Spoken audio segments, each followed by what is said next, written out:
Okay, class will continue reading chapter 17 on page 16. The next morning, Rob was helping Willie Mae in the laundry room, and they were folding sheets and chewing 8-ball gum. All night he had tossed and turned, scratching his legs and thinking about the tiger and what Sistine said, that he had to be set free. He had finally decided to get Willie Mae's opinion. "You ever been to a zoo?" Rob asked her. "One time," said Willie Mae, and she cracked her gum. "Went to that zoo over in Sorley. Place stunk.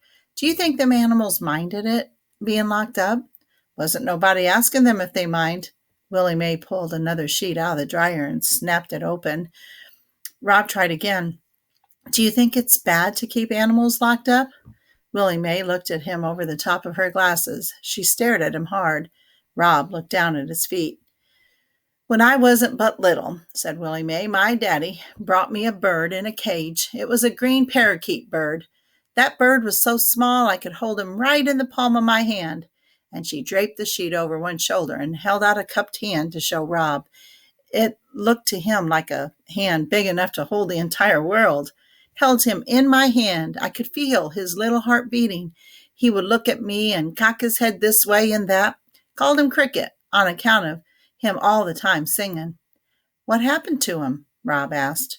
Willie Mae bent and took a pillowcase out of the dryer. "Let him go," she said. "You let him go?" Rob repeated, his heart sinking inside of him like a stone. "Couldn't stand seeing him locked up, so I let him go." She folded the pillowcase carefully. And then what happened?" "I got beat by my daddy. He said I didn't do that bird no favors. Said all I did was give some snake its supper." "So you never saw him again?" Rob asked. "Nuh-uh," said Willie Mae. "But sometimes he comes flying through my dreams, flitting about and singing." She shook her head and she reached for the sheet on her shoulder. "Here," she said, "go on and grab hold of the other end. Help me fold this up."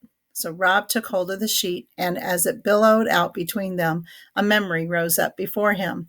His father standing out in the yard, holding his gun up to the sky, taking aim at a bird. "You think I can hit it?" his father said. "You think I can hit that itty-bitty bird?" "Robert," his mother said, "what do you want to shoot that bird for?" "To prove I can," said his father. There was a single crack, and the bird was suspended in midair, pinned for a moment to the sky with his father's bullet. And then it fell. "Oh, Robert," his mother said. It hurt the back of Rob's throat to think about that now, to think about the gun and his mother and the small thud the bird made when it hit the ground. "I know something that's in a cage," said Rob, pushing the words past the tightness in his throat. Willie Mae nodded her head, but she wasn't listening. She was looking past Rob, past the white sheet, and past the laundry room, past the Kentucky Star. "Who don't?" she said finally. "Who don't know something in a cage?" After that, they folded the sheets in silence. Rob thought about the bird and how, when he had finally found its small, still, warm body, he had started to cry. His father told him not to. "It ain't nothing to cry over," he said. "It's just a bird." Okay, boys and girls, go ahead and stop and jot. What are your thoughts?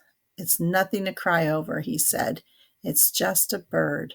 All right, go ahead and write down your thoughts for me, please, on your Google slide, and then meet me back here, and we'll finish today's reading with chapter 18.